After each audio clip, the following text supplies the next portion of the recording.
multimedia specialist here at Liberty Community College, and then I also work with the AAT program, and I also teach an elective course in the AAT program on technology for teachers. But in my day job, here at Leeward, I do a lot of multimedia work. I also do Laulima support.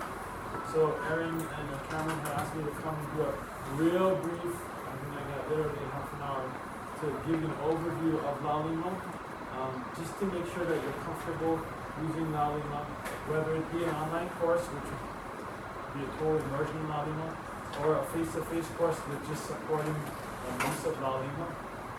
So I'll just be giving you an overview of what Laulima is, potential uses for Laulima, and some best practices that I've gotten from students over the semester that the schools are using Laulima, which will then hopefully help you by limiting your stress this semester and semesters to come in using Laulima.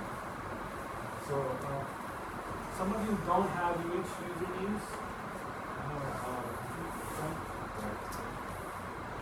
just two? Three? Okay. And you're a student? No, I'm going to be teaching, yeah. Okay.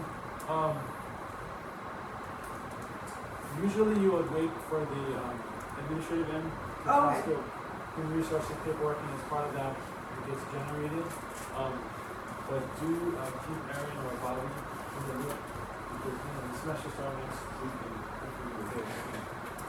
But that's one of the first things you need to have. There is an address that I shared with Erin, where you can go, where you could also try and get it this way. Am I ready for on the floor? Because that's one of the first things that you need to know in order to access Laulima is which username and password.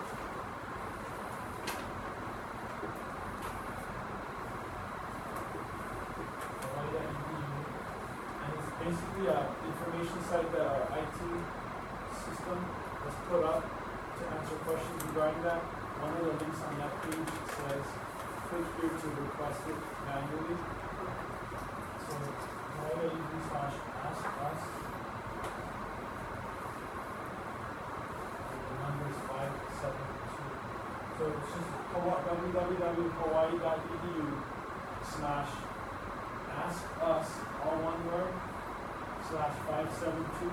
And that'll bring up a frequently asked questions page that they have about this topic. And one of the links there is where you can manually request it. And you might give that a try in parallel to the paperwork process that should be going on. You might get it to be faster. Students should already have their UH username and password because obviously they're registered. And so that's taken care of. Students also should automatically be put into your course by the registration system. And by this time of the semester, usually a week before, students are able to see their courses.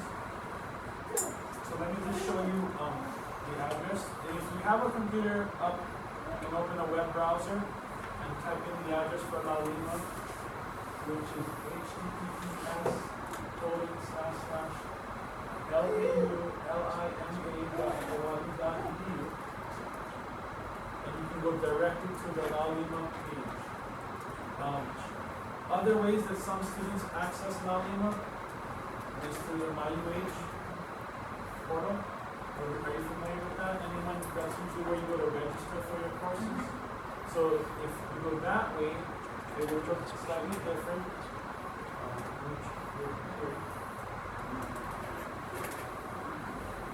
How do they get on the computers that are locked? My computer has a password. You know, I don't know their password, but I do know if you restart your computer, it works. Okay. Do you know the password? I just shut it down and restarted it, and it was okay. Yeah, I tried student and I tried Leeward and it didn't work. So. Yeah. Unfortunately, that's my workaround too. They don't tell me all the passwords. MyUH.hawaii.edu. And you can also get to this way. So does this look familiar to anyone? Yeah. Students would go here to register. Lecturers, instructors, faculty go here to see your course enrollment. So you type in your UH username and password.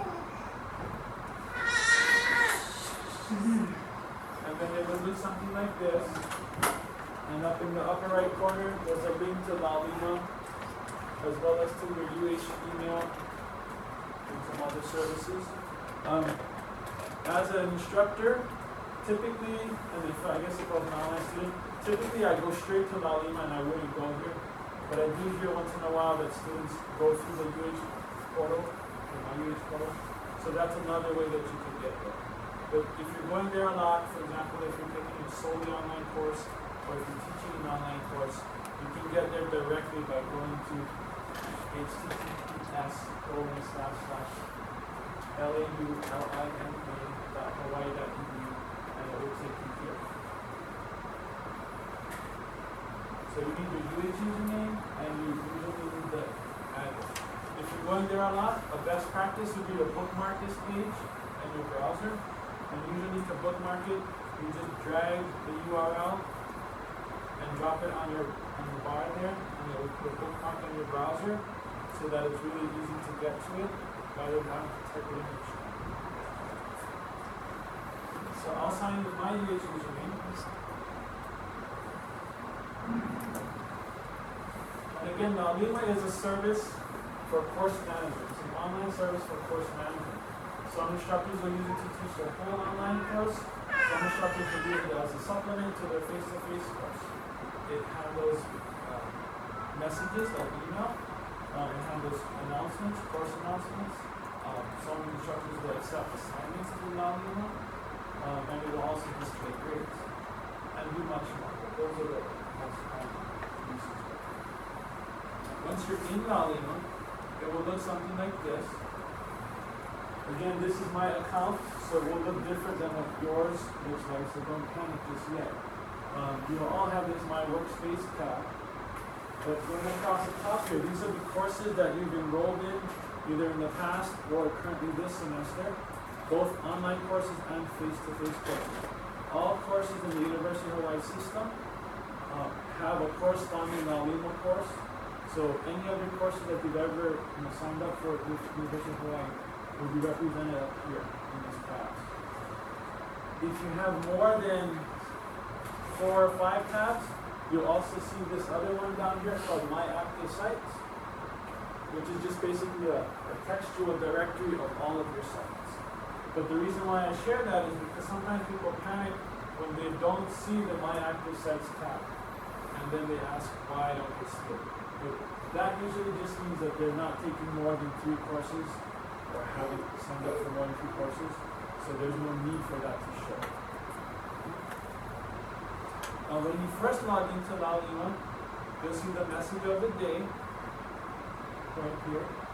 This really isn't the message of the day, but it's still good to, and they don't update it every single day, but it's still good to look through once in a while, because this will mention when there's downtimes of the system. So for example, if you're thinking to turn in your assignment on Friday afternoon, if they were planning a downtime for the system, they would post it here, so you would know to adjust your schedule and your time. So once in a while, take a glance at this area. But the important part of Laulima are usually your courses. Before we jump into the course, let me just show you a way that you can manage these tabs, because some of you may have a lot of clutter up here, and usually what you want to do, especially if you're teaching an online course, you want to prioritize your tabs here.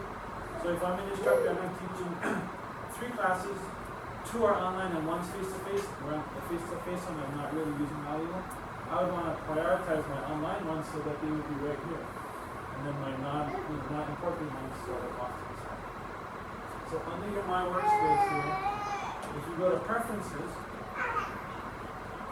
then you'll see My Active Sites in yellow. And what it's going to do is it's going to display 3 or 4 of the top ones here. These are courses. So if you want to adjust them, you would typically prioritize your courses higher up on the list. Okay? So if you notice, my really small hard to read, but my Spring 14 course, top of the list, high priority, corresponds to the high priority on the tab across the top. So you would select your course, and then you use these arrows to bump them up on the list of priority. and then that will reflect on your tablet here. So that's more like a little efficiency tip. Prioritize your current semester stuff like that. And you do it by doing this. It's under My Workspace and under Preference. Another caveat since I'm here, you'll also see these little arrows here. They kind of look like a refresh or a recycle. 1 hour is going to look at the bottom. This is a valuable way to refresh the Laulima page. Sometimes you make a change. For example, if I was to update my priority list here, it wouldn't necessarily reflect up here.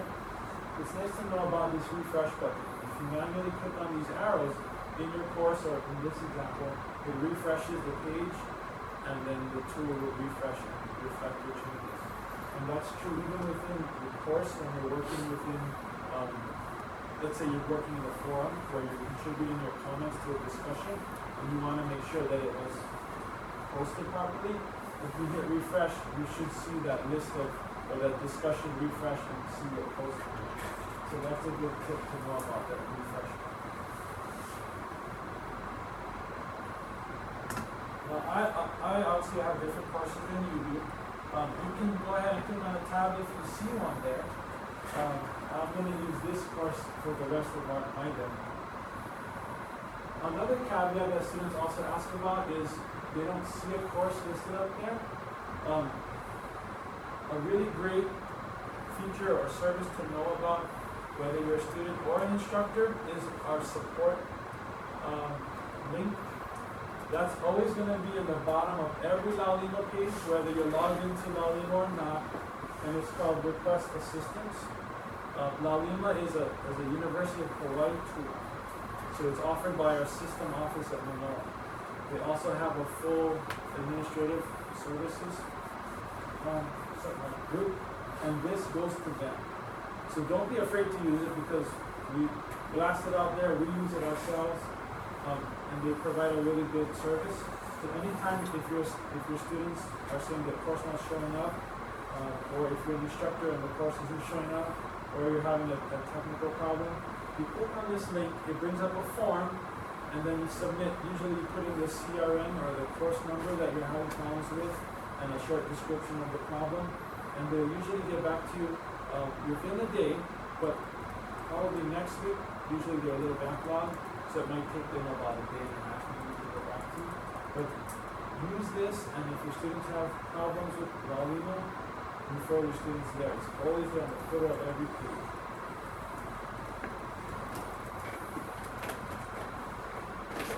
So in my course, in the AAT program, we kind of tried to standardize our course design, because we found out that students really appreciated having a consistent general feel to the courses. So if you're taking multiple online courses with Kaleo, with Jeff, and Michael, with myself, and somewhat follow the same format for navigation. So these are some of the tools that we kind of decided on that we would try to use and stick with. Modules, we'll come back to modules. Announcements, syllabus, forums, assignments, gradebook, mail tool. And then if you're an instructor, you'll see site information and site stats.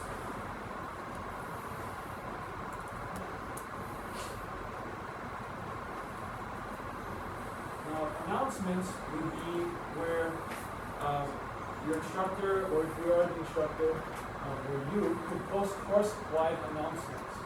And this would be, for example, up here, we're looking at it as an instructor. I've posted things in there like a welcome memo, announcing assignments, and so forth. As an instructor, you can set the date when these will be released. And then the one thing that I wanted to show in a real quick overview was, as an instructor, and this just pertains to instructors because students don't typically have permission to make announcements in the course. As an instructor, when you're making an announcement, on the bottom of the announcements box, there's a box that says email notification. And what you can do is, and I recommend that you do this, if you're making an announcement, select high priority or high all participants. What this does is, in addition to posting the announcement in your course, it also sends the announcement to your students' email, their University of Hawaii email address, so they'll get it in their email and they can see it in the Laulima course. And the reason it's recommended is because they don't always check their announcements in the course, so it doesn't hurt to also send that announcement to their email. And the reason why we select high priority, high all participants, is that potentially students can self-elect on their end not to receive email notices that are none or low. So if you're gonna send out an email notice, you might as well send it out as high, and that way you're guaranteed that the student got the email. If you just do low or none, potentially some of your students may get it and some won't. So if you're gonna do email notification, do it high. And again, this is typically what is organized by date. Course announcements are local to your course. And they can be considered. Syllabus tool.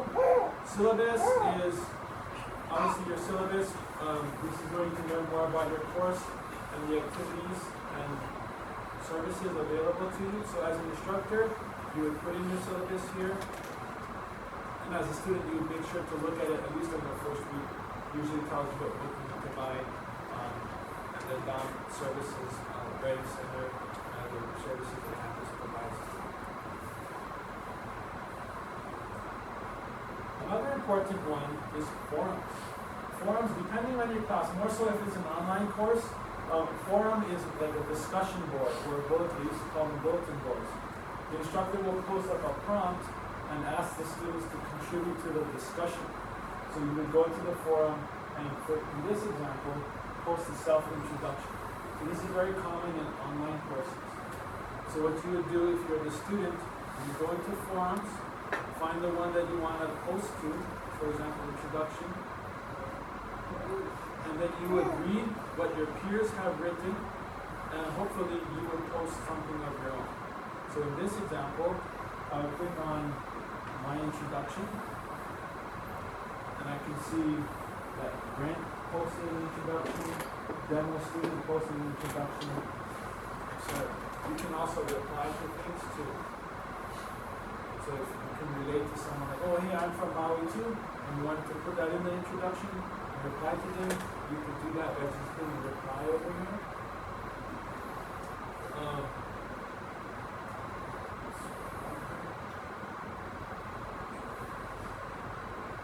If the forum is still available, you can also post new threads.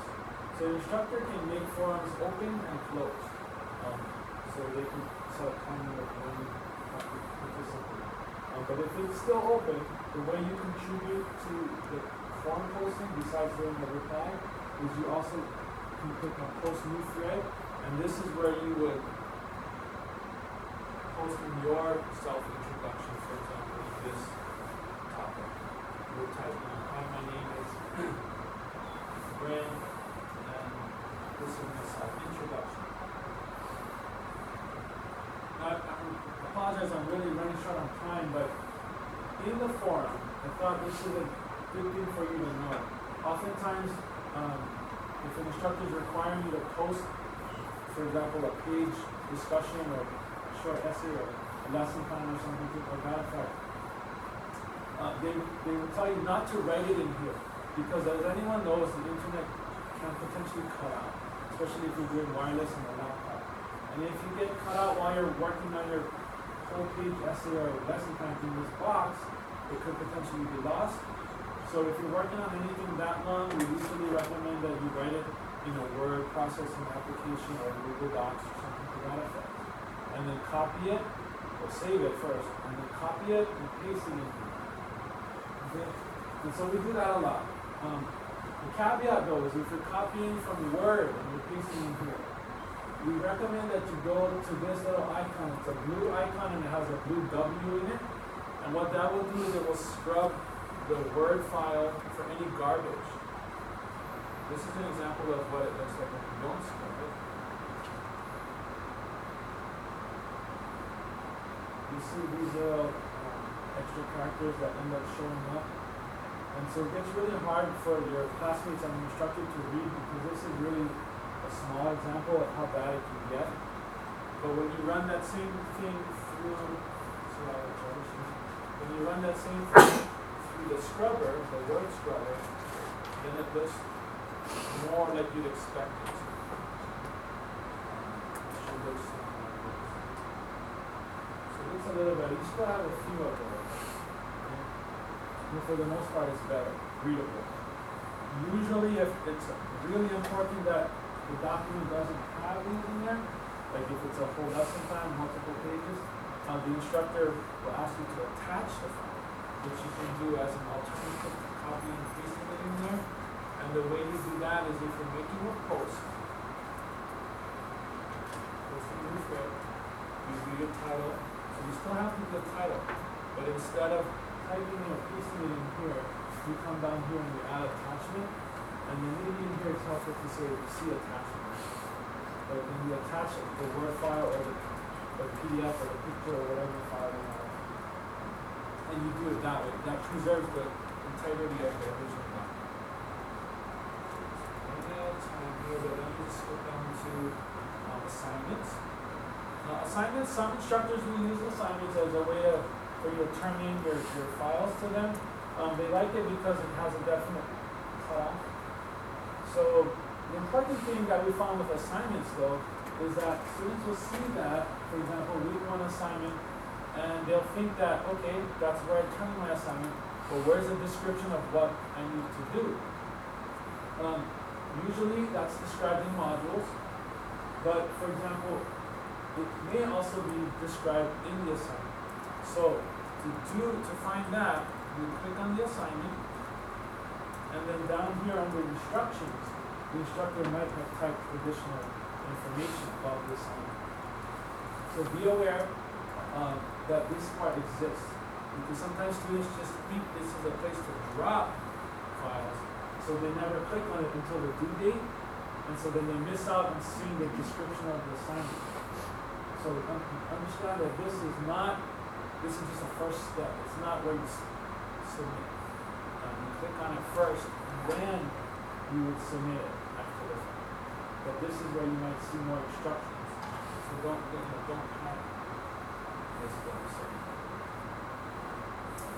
You also see whether the assignments are open or closed.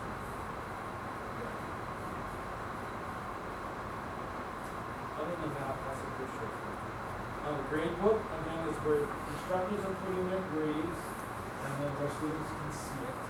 The only caveat here that I would say from the instructor perspective, for the student, this is what the student sees, it's pretty straightforward. From the instructor perspective, the only thing you need to probably be aware of is whether your scores are released to the students or not.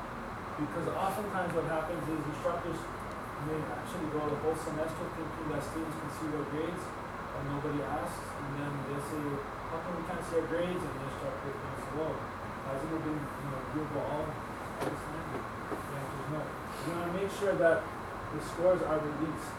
So on the actual score, as an instructor, you go in there and make sure that it's visible to students or released to students. And that's just simply a check mark. But you need to make sure that's checked out. And if you're releasing it, you might as well check this off too. This just basically says, it's asking you whether you want to include that score in their course grade. So you might as well check that off too. Usually the score is included in the course grade. Another caveat, again, more for the instructors, under course grades, we've had a couple of instances where instructors wipe out their course in mid-semester, which is a problem. So it's worth knowing at least how to export your grade book if you choose to do that, just to cover your tracks in case you do wipe it out accidentally. And that's under grade book. Course grades. And then down at the bottom, you may have to scroll for this feature because it's in the footer.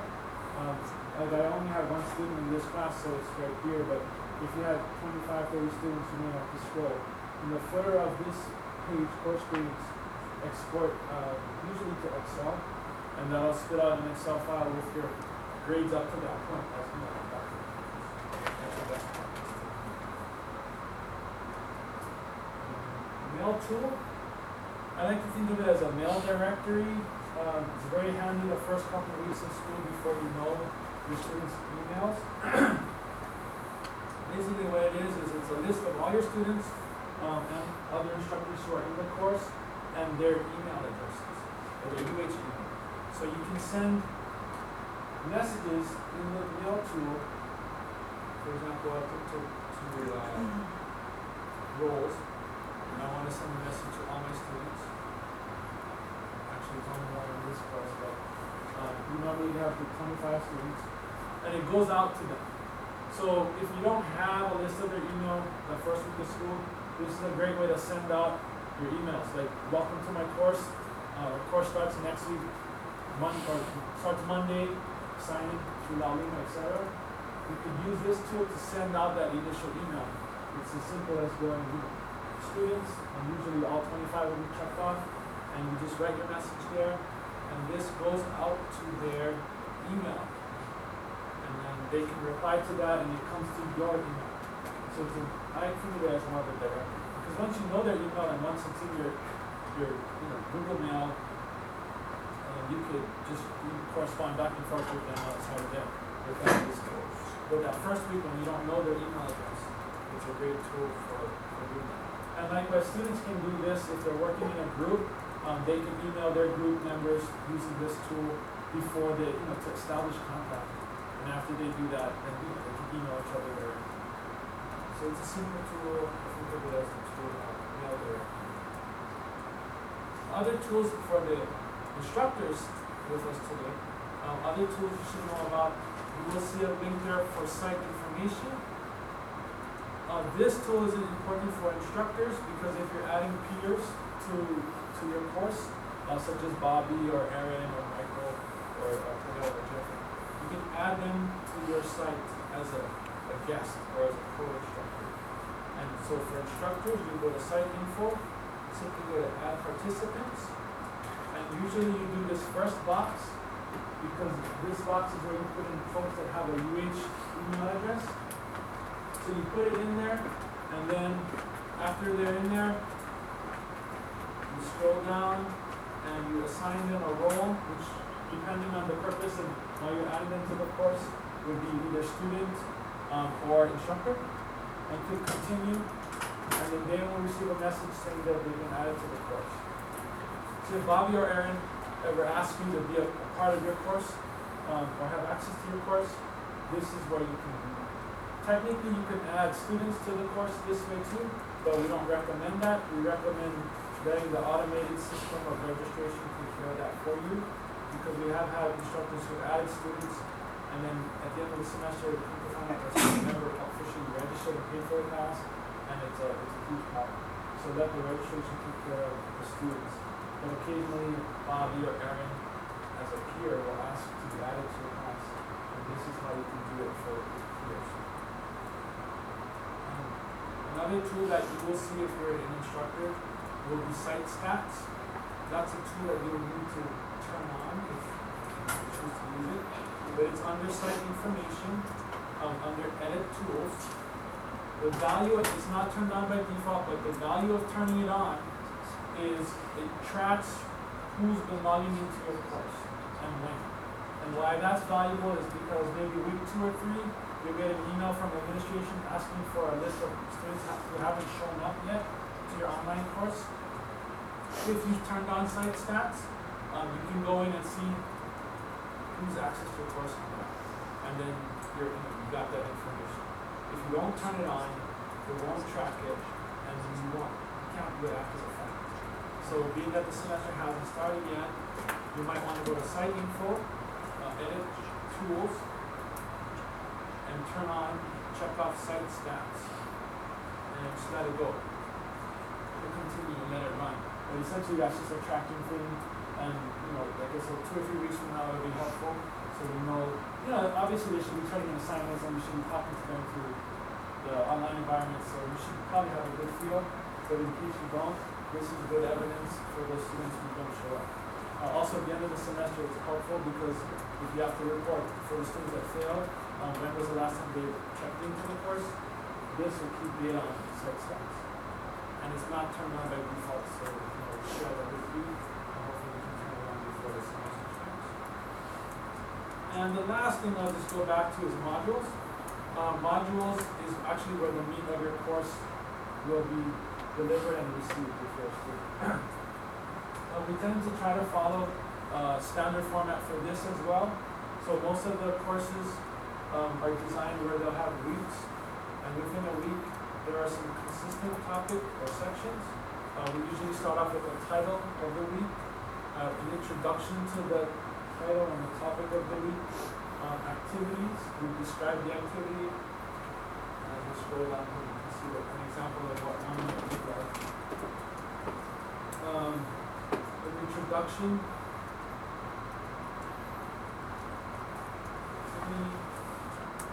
maybe the assessment, the thing that's actually been graded, a summary of the week, and then lastly we usually end up with links and additional resources.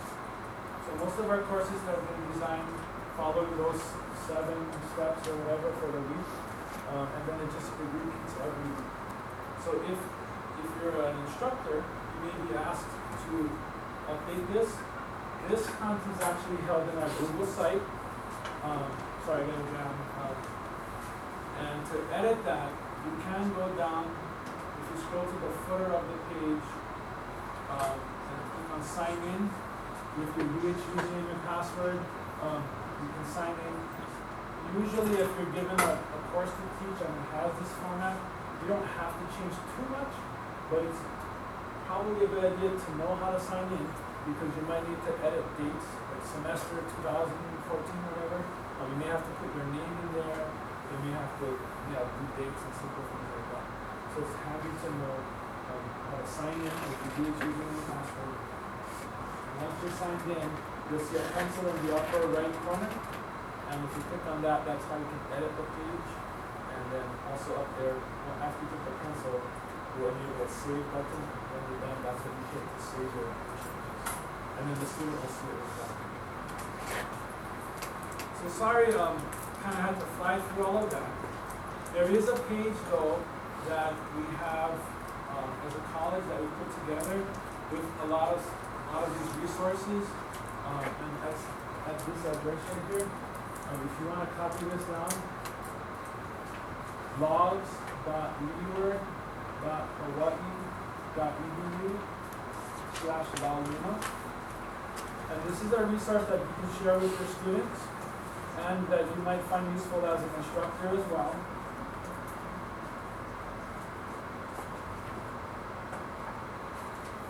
Once you have a chance to copy it down, I can give you a brief glimpse of what it looks like. It looks like this. So this is the page. It has tools for students on the left,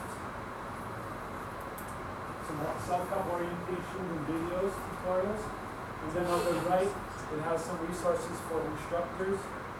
Most of what I briefly went over today is listed there.